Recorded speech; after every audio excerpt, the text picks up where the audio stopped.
Hey there guys, gals, non-binary myco-pals, MycoChaotiX here, and I'm excited to show you the part 2 of my most recently posted video. It was Shoebox CVG S2B Myco-Musings Big Boi APEs with MycoChaotiX part 1. The introduction was a slideshow that I put together with audio that I created, and the audio throughout this video is actually audio that I produced with my friend P. Lizzle with myself on piano. So this is a tub of an isolate that I got from an original PGT ape pheno isolate that he had made. This is a picture of some of the flushes from the earlier uses of the PGT ape, some of the clusters that I was able to pull up a year and a half ago roughly. At some point during one of these flushes, I isolated out a fruit that had a really chonky pheno type presentation, and that isolate is what created this tub today that is shown in this video. The actual plate that I used to inoculate the grain jars for this tub was in cold storage in my fridge, in a cold bag, I guess. For like a year at least, and had some visible bruising on the mycelium when I had pulled the plate out, but I let it sit in room temperature for a day or two, and then just cut it up and put it in a jar or two, and worked out. Currently I'm just swabbing the different the biggest chonkers on this. This isolate, I've noticed once I started playing with different tubs using it, had basically just a couple of big chonkers and then some more expected phenotypes of apes, as you can see in this tub. And you know, if I'm being critical of myself, I notice I've got some fuzzy feet, which means my fresh air was probably a little inconsistent in this tub at that time. This is a unmodified tub. And it took roughly 45 days or so to colonize, and then pin and fruit. I really enjoyed the fruits of this flush because they were very chonky. Even in my hands, you'll notice when I actually harvest this tub a few minutes from now, the fruits, especially the one closest to the flow hood on the right, is like the size of my whole hand, and I don't know how to like demonstrate the size of my hand, but I feel like it's a decent sized hand, I guess. I don't know. And so the fruit's very hefty. It's appealing in its own way. And so interestingly, the isolations that I'm going to show of doing tissue transfers off of the fruits in this flush in a few minutes of this video, that is really the way that I keep these types of fruits from showing. And ultimately I think the goal would be to have like consistent multiple pins that end up like these big chonkers and create like a quote-unquote full canopy.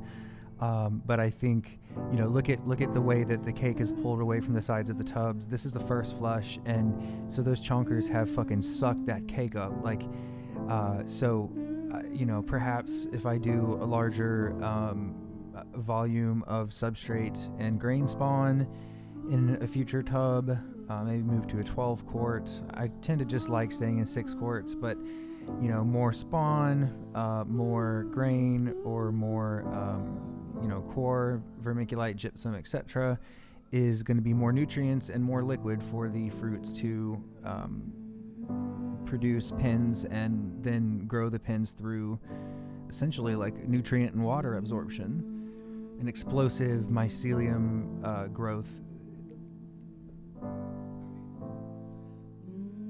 Notice the bruising on these fruits is pretty substantial. I haven't done anything necessarily to bruise the exterior parts of the caps of these fruits. It's kind of just the colors that they developed, and you can see on the underside of the gills of the bigger fruits that I'm pulling up, they're all very bruised. Obviously, at this time I would have already been swabbing these fruits, and so they're going to be showing that a little bit. It's also spores, if spores and bruising in some combination.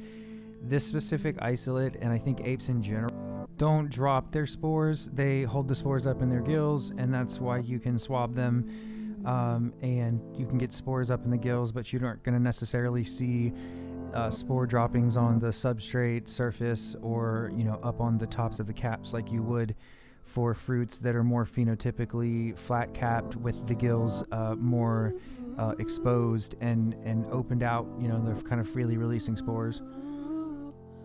At this point, I'm just showing tissue transfers that I'm doing of the different fruits. I'm doing stipe subdermal transfers and dorsal cap transfers that are subdermal, and this works for me. I mean, I think there may be different ways to do it, but and I'm also using a Bacto incinerator to sterilize my scalpel. But this video is sped up and clipped and such, so you can't necessarily see that. But make sure you're sterilizing your scalpel in between the tissue transfers, just for like maximum reduction of potential contamination. And you should be isopropyl 70% spraying your hands like probably every 5 to 10 minutes while you're doing stuff. And what I don't show in this video is that I've wiped the outsides of these plates with rubbing alcohol, and all of the tools that I'm using I've wiped down with rubbing alcohol. So make sure you do things like that. I actually had a discussion back and forth with someone recently about the safety of spore inhalation of these types of mushrooms, and I really think that if you are, have adequate air exchange in your grow areas or your research areas, and you're not in a wet cave somewhere, that has, hundreds of thousands of specific, I think it's like agaricomycetes, or I can't remember the exact species of the mushrooms, but it's specific mushrooms that are in this cave where that's the way that they harvest the mushrooms, and then the spores that drop kind of get trapped in there and circulate, and so it's kind of like miners breathing in coal dust, but it's spores. And I think that some people take that and think, oh, I've got a shoebox tub in my my closet that's sporulated, and so I'm going to get miner's lung. And it's like, no, that's not, it's not really a thing. Maybe if you had 50 tubs that were all open in your closet and you had no airflow in your closet, maybe. But the fungal molds that you're going to have to be concerned about inhaling are the ones that are dimorphic, which means that they have multiple representations in their life cycle that they can take the form of. And so there are some molds that are in a spore form out in the wild, like in grass piles and leaf piles and such, that if they're kicked up by a human or an animal or something, and there's enough spores that you inhale as a human, those spores will colonize in your lungs, and with that temperature and the material available, the spores will actually start to turn into yeast, and which is another type of fungi. And will actually transform into yeast and create blastomycests in your, I think it's what it's called, blastomycosis, and then create cystules in your lungs that are actual problems and can be fatal. But the spores that drop from the mushrooms that are normally cultivated in these spaces are not the kind that have that level of dimorphism. Okay, thank you all for watching. Please check out my link tr.ee/MycoChaotiX, my link tree link that has all of my updated links, and let me know what you think.